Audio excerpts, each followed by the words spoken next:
Hello, my name is Emily Owens, and I'm the State Director for Virginia Science Olympiad. This video will cover general training for event supervisors in advance of tournament day. Thank you first for being an event supervisor. If you're watching this video, I assume that you are preparing to be a supervisor on a tournament day at a VASO regional or state tournament, or for another tournament, maybe an invitational, but using this as a resource. So thank you. Science Olympiad just doesn't happen without community members like you that give your time on tournament days to make this possible for our students. If you've never been an event supervisor for VASA before, I encourage you to first watch the What is an Event Supervisor video that's on our YouTube channel and also on our website resources page, because it does provide some good context about what this role broadly means before this video gets into the training and like the protocols of running an event and scoring it. Additionally, even beyond this video, tournament directors and event group leaders will send tournament and event-specific information to you via email closer to tournament day. And there are also specific videos on running chemistry and build events that have a little bit extra to them. So what do event supervisors do before a tournament?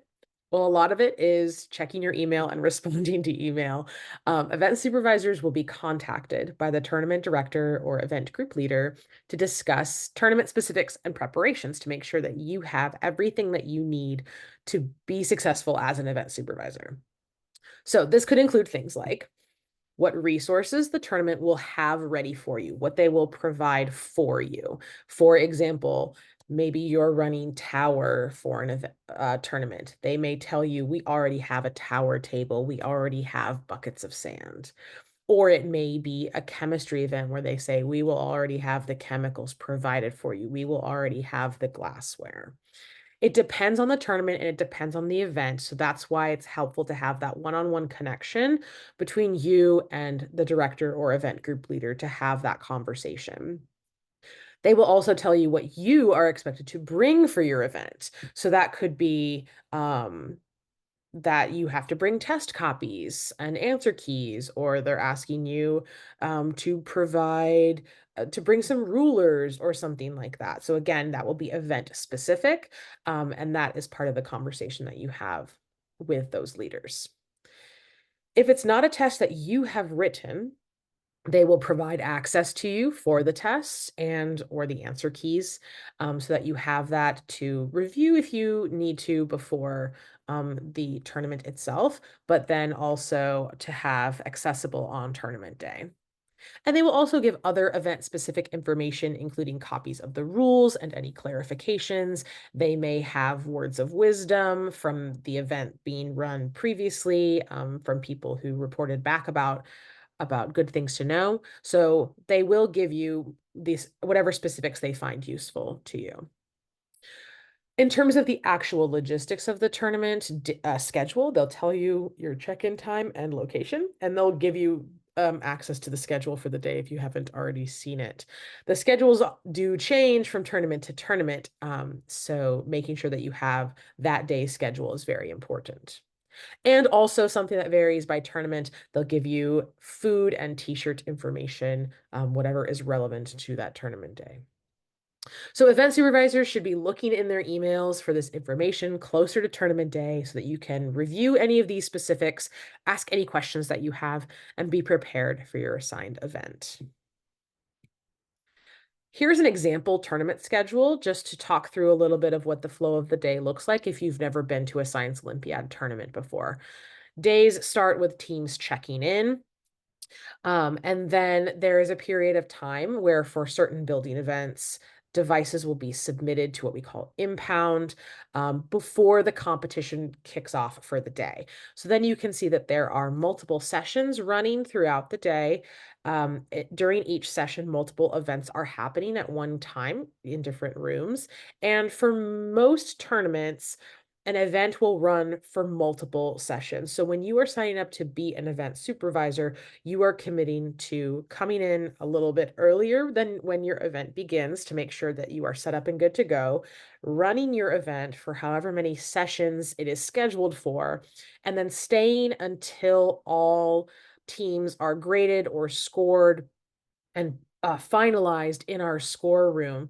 So if you're running an event like on the scheduled experimental design B, even though your last session ends at 12:05, you likely have a fair bit of grading that will happen thereafter. So we consider event supervisor jobs to be almost full day jobs. And so we thank you so much for that commitment. And we know that it takes a lot of time, but we think it's really worth it for our students to have that experience. So just know when you're looking at that engaging your time, that the grading part of it is taking place after your last session until it is done. So what do you need to bring with you to a tournament?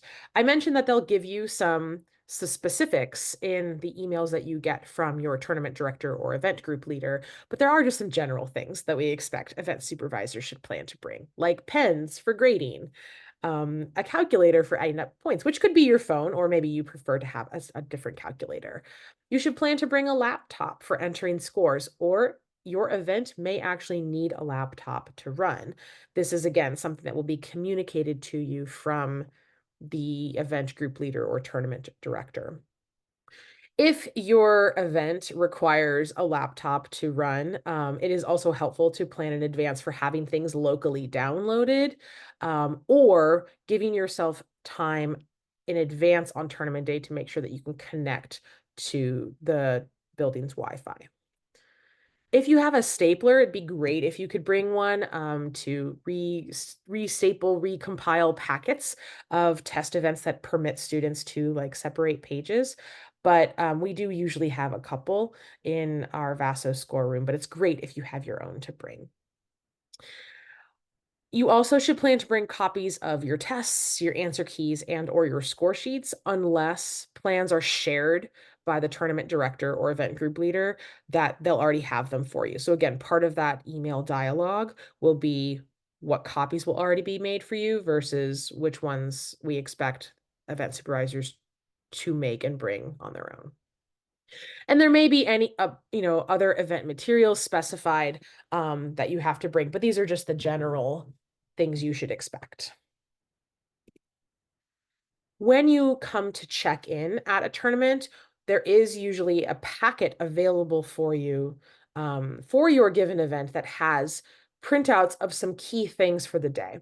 So this is an example packet cover of what Vaso has used at our regional and state tournaments recently, which includes the event name and location. It includes who your volunteers are that are working with you. We'll talk more about that later. And also the packet itself will include hard copies of your event rules, clarifications, any other published official information on your event for reference. It'll probably have a copy of the schedule, a map of the building or campus, and a score summary sheet with the teams listed that you can use for checking teams in and recording scores.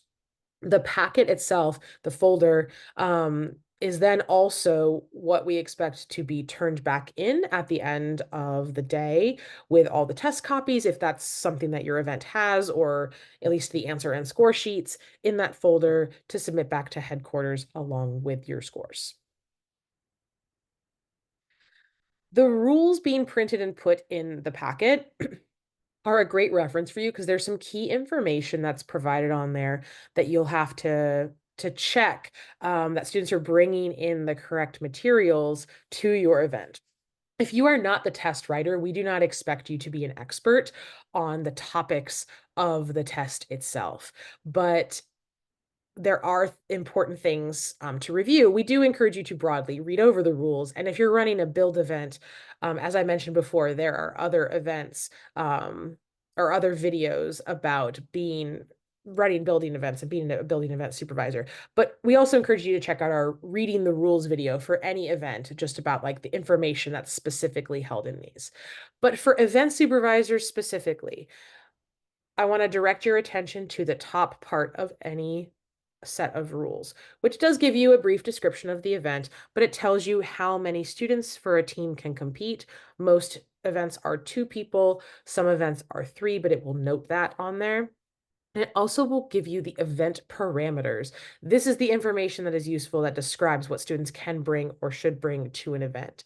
So for this example, this is the 2024 anatomy event, where it defined that each team can bring one 8.5 by 11 sheet of paper that can have information on both sides in any form from any source. So this is not 2 single-sided sheets of paper. This is one piece of paper, two-sided, that they can write on. And each team can bring this, not each student. So they have to share their piece of paper. They also are allowed to bring 2 standalone non-programmable non-graphing calculators. And then you'll see in parentheses, it says class 2.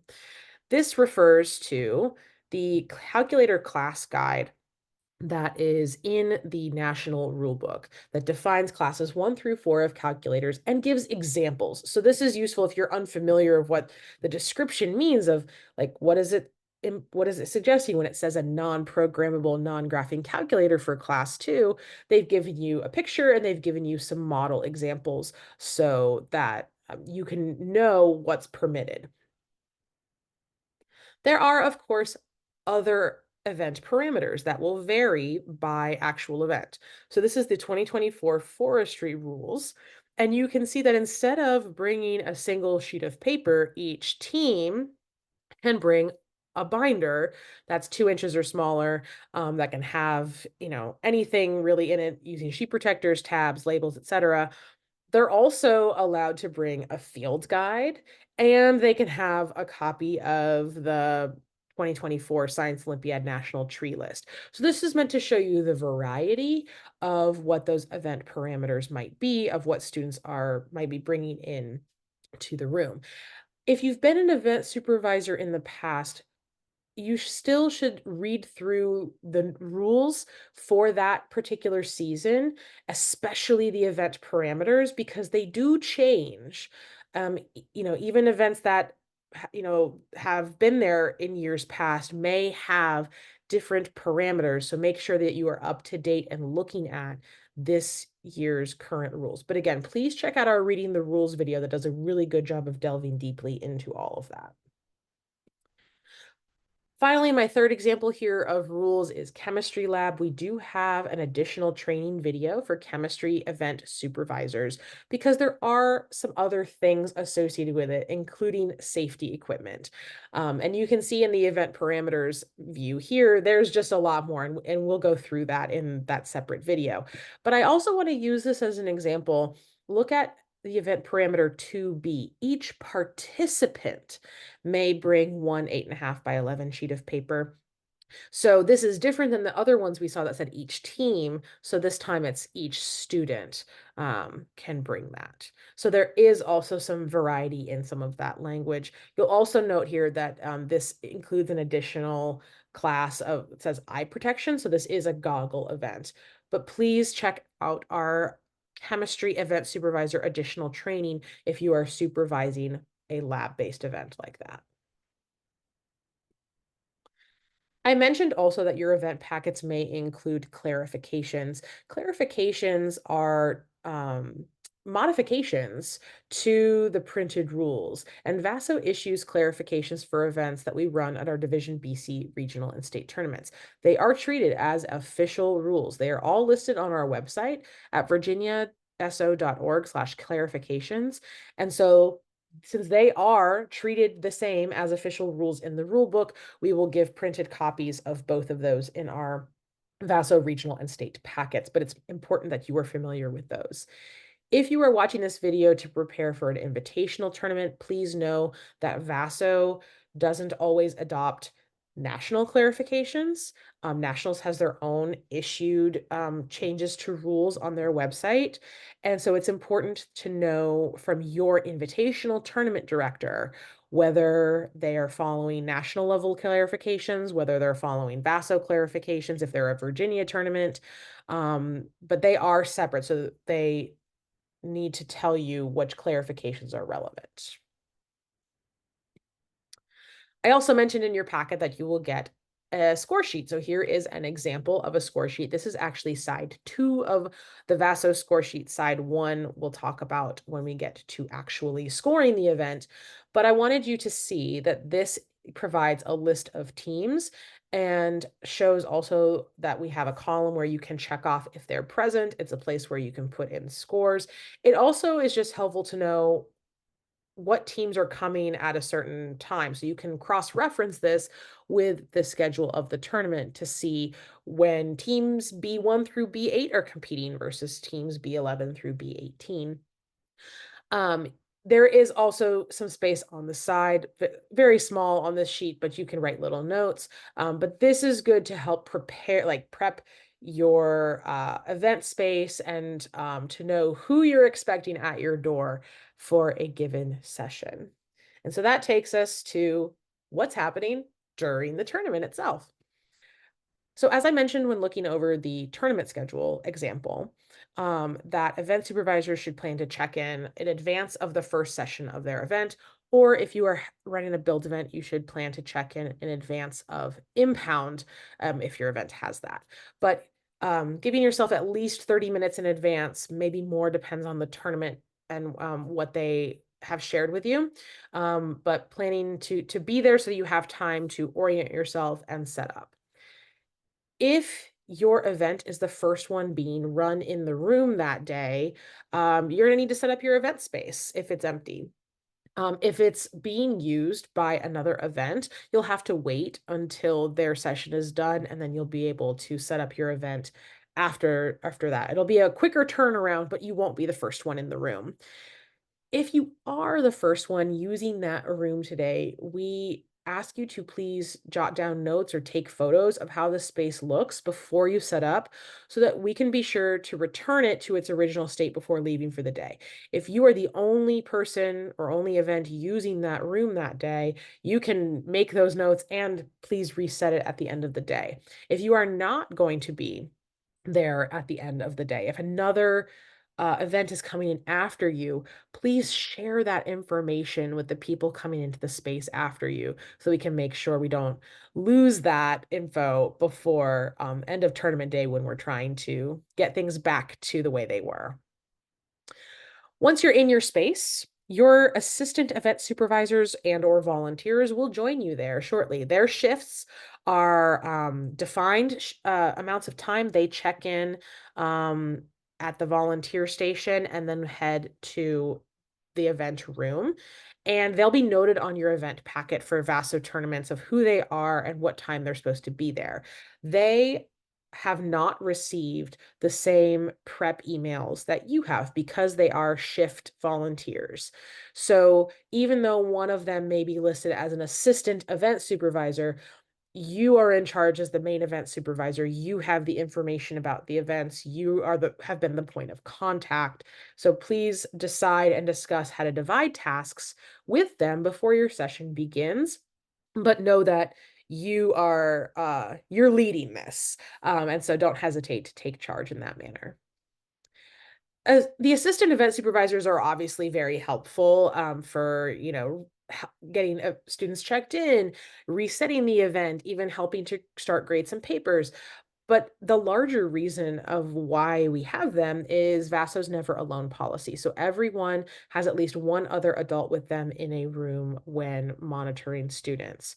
So if that ever happens where you are left alone, that your assistant event supervisor didn't show up or they've stepped out, please contact headquarters immediately so that we can get someone else in there to abide by this policy. And the contact information for headquarters is also something that's provided in your event packets and or in emails in advance of the tournament.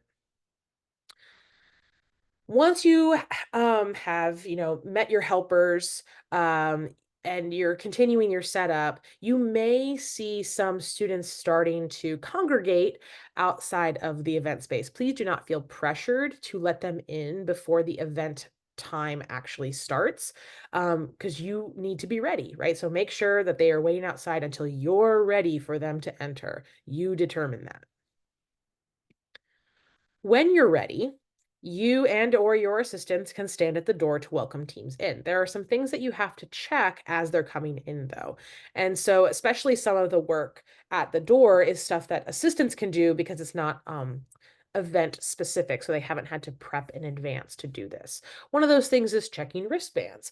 Every student must have a wristband on to compete. The wristbands depending on the tournament, but at Vaso Regional and State have the student names and the team numbers and the school. And wristbands are the same color for the same team.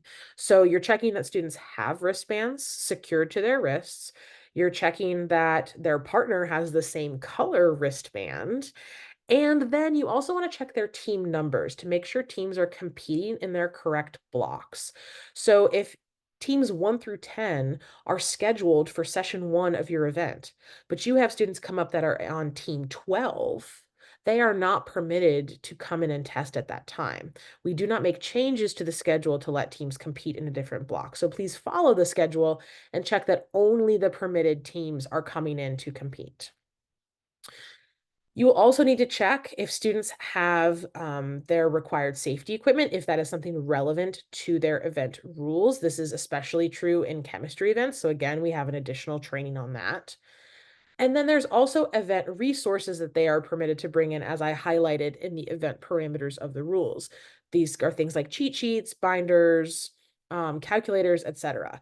You can also check these items once they're inside the room, because you've already confirmed that they're allowed to be in the room, and if you don't want to have a bottleneck happen at the door. That part is up to you, but definitely checking wristbands and team numbers and any required safety equipment before they even enter the testing space.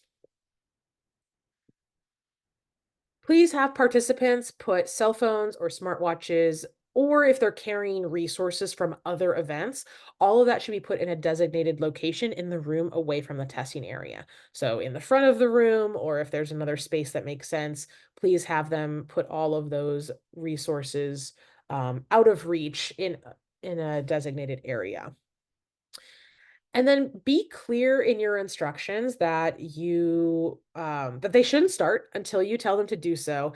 And then you can use whatever time you need to give them important information about their test copies, right? Like, are they allowed to separate the pages? Yes or no? About their testing time, how long will they have? If there's any specific information about their event, like that it's set up in stations that are timed, or if there's a lab component, like how much time they'll have for that, or how things are set up.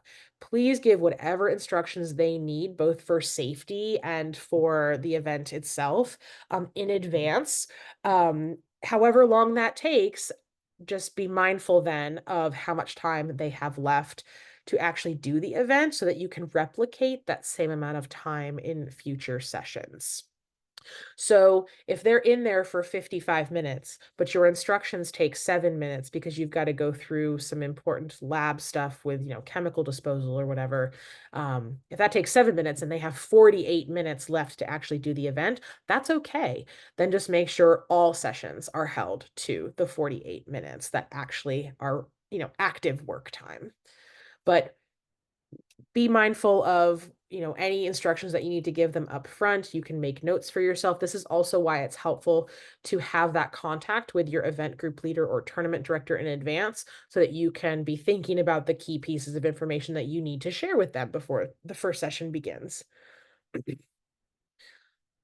Be clear and firm about those start and end times. So like in the example I mentioned where they have 48 minutes, be firm about that that's all the time that they get. However, also know that teams can come in late. You can then give them instructions and again, take the same amount of time that you need to make sure that they're going to be doing their event safely. And then whatever time they have left is theirs, but they don't get extra time added on the end to make up for what they missed on the front end. So if you've already started the 48 minutes for your actual event that the students are, busy working on, and you have a team come in after 6 minutes, right? They're really late. You can still take, 5 or so minutes, give them instructions, and then they will only have 30 something minutes left to complete their event, but that's all they get. Okay. You don't give them extra time after that. In everything that you do during your session, consistency is key. So if your event is running over multiple sessions, the most important thing that you should keep in mind, and this should be kind of in the background of every thought you have during the session, is that you have to be consistent across sessions. So even if things go awry, the important thing is to keep the 2 sessions, the 3 sessions, however many, for your particular event, keep them as similar as possible. So for example, if you, due to like maybe setup took you a little bit longer before the first session and you start a test late in session 1, give them the exact same amount of time in session 2. So let's say you only were able to give them 45 minutes in session 1 because of setup and instructions.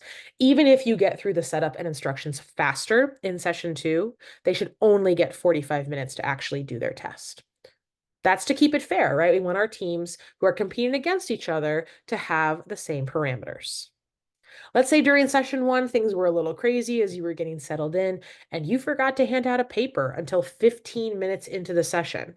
That's okay, but do that for the next group as well. Hold those papers for the first 15 minutes and don't pass them out until then, right? We want there to be the same parameters, the same scenario for every team. Also, be mindful of what you say to competitors. Be consistent with that. If it's a question about test content, it's always best to not answer and instead encourage them to just do their best. But if it is something that you realize, is a missing piece of information, or, you do give a response to a team that is information that would change things for other competitors, you should first give that to all competitors and then also make a note of when you provided that information and specifically what you said so that you can replicate that in all of your sessions. So this is why it's best to just say very little and just tell them to do their best so that you don't have to keep track of all these little things, and try to keeping it as fair as possible.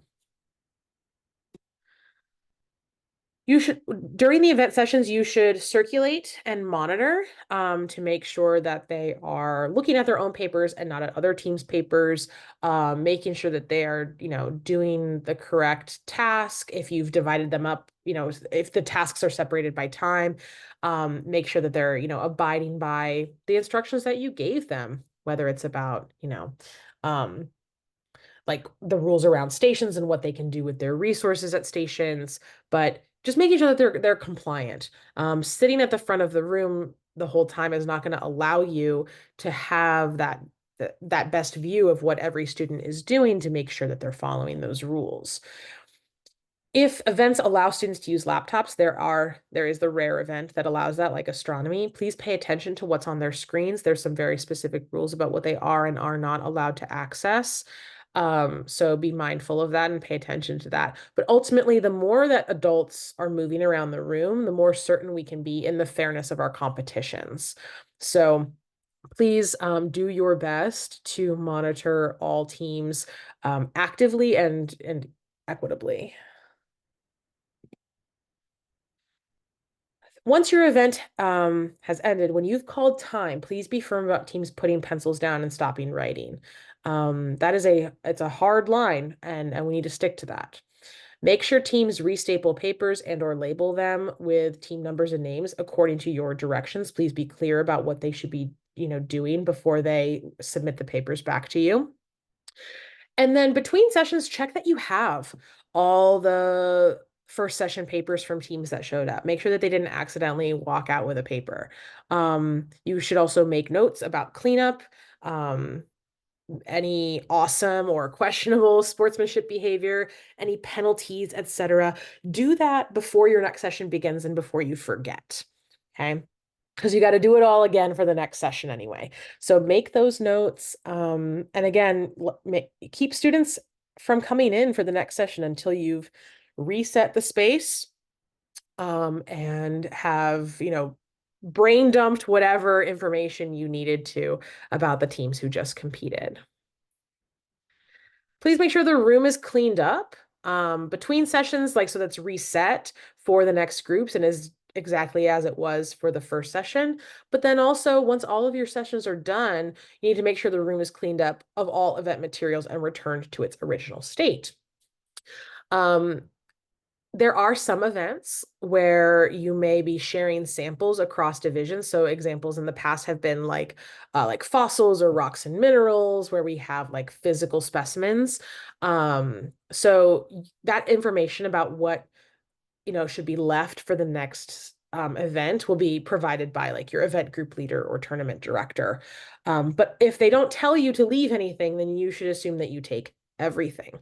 And again, we want to leave the space the way that it was when you found it. That also includes during the sessions, not using any of the materials on the teacher desk if it's a classroom. So we ask that you not use their pencils or pens, not use their tape, not use their staplers. That's why we encourage our event supervisors to bring in some of that stuff for themselves so that we're not using materials that belong to the school or to the teacher. If there's an event coming in after you, so that you're not the last one in the day, please pass on any info to them about how the room originally was when you got there. Send them a picture. You can send the picture to headquarters, or if you had a description of where things were, just pass that along so that we can do our best to return the space to how it was before the tournament began, before we arrived that day. We ask that as soon as your events are done, even if your event is the last one in that room, that you do not stay in that room to grade and that you move to the score room space to grade and enter scores. This means that, we can provide as much assistance as possible to you in that process. We have people who can help grade. We can answer questions. Like, it does go faster when you move to the grading space rather than staying in the event room. So let's talk about grading. You actually can start grading during your second session of an event, if your event is running for more than one session. But there's some important things that we want you to keep in mind if you do decide to start grading early. You are not going to be grading every test by yourself. Okay. You have your assistant proctor, you have additional helpers, either for your given event or in the score room. And because of that, you should not divide up the papers by team. You should not say, okay, I'll grade teams 1 through 5, you grade teams 6 through 10. Absolutely not. Instead, you should divide up by question or by page so that by the end of it, if you, as the event supervisor, take questions 1 through 6, that means you have consistently, for every team, graded questions 1 through 6. Someone else could have then consistently graded questions 7 and 8. But if you aren't the person who's grading all of a given question, there might be, different standards, different grading that takes place on those, and that's just not going to give us consistent scores in the end. So please do not divide up by team. Please divide up by question or by page, and keep that consistency is key phrase in mind through all of these actions.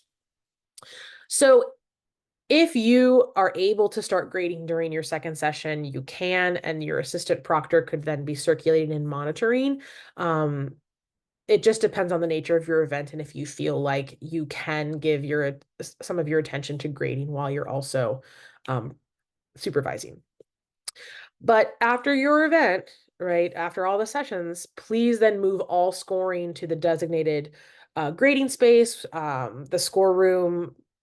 It may be that space, or they may have a separate space for grading before they move into the score room, but should not be in your event space. It should be where the helpers are, from headquarters. So please do not stay in the event room unless specifically told to do so. I had shown you before at the example score sheet that was actually side 2 that had all the teams listed in places where you could mark them present and write their scores. This is side 1. This is an example score sheet that VASO has used for regional and state tournaments. And you can see that the front of this guides you through the process of knowing if you're done with scoring, right? It asks you, have you graded your event and how did you grade it, right? Was the scoring from a particular rubric? Was it low score wins, high score wins? And then after you've given all that information about how you graded it, we're going to ask that you have a math check, and we'll talk about what that is. Then we'll have you put your papers in a designated order, and then we'll ask you to break ties. You have to break ties, and that will be something that's delineated for you on your given test. It'll tell you which questions are tiebreakers. We'll have you, give us the final rankings, tell us if there was anything unusual, any penalties, any disqualifications. Um, it also is a chance for us to check in about any appeals for the events, if there are any outstanding issues that we have to discuss. But this is going to guide like the general process of what you do before you're done for the day. Okay. So that's the front page of that score sheet to help you. But I'm going to talk through a little bit more of each of those. So I mentioned the math check. After you're done scoring, you've graded all the tests, you and your helpers, you've tallied up your points, you've done your initial scoring. We do a math check where someone else goes through your tests and adds up your points again.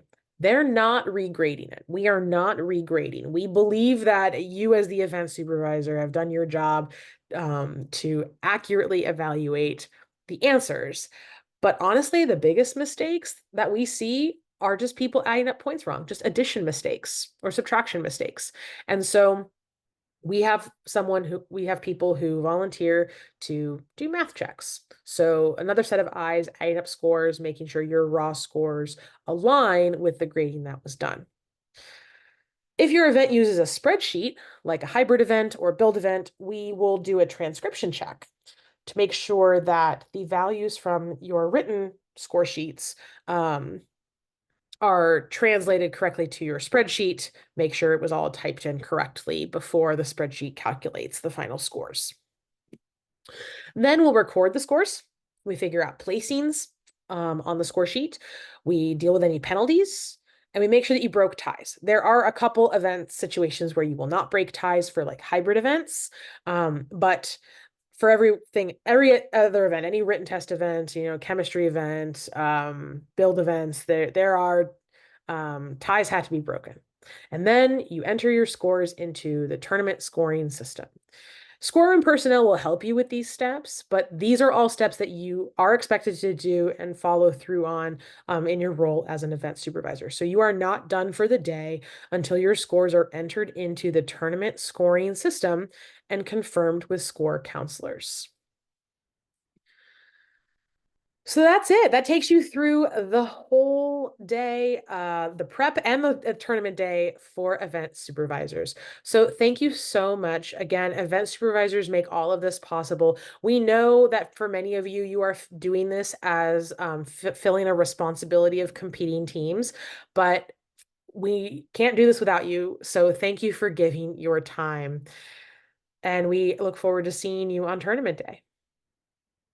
Thanks for watching. Be sure to check out our other social media channels and follow us at these platforms.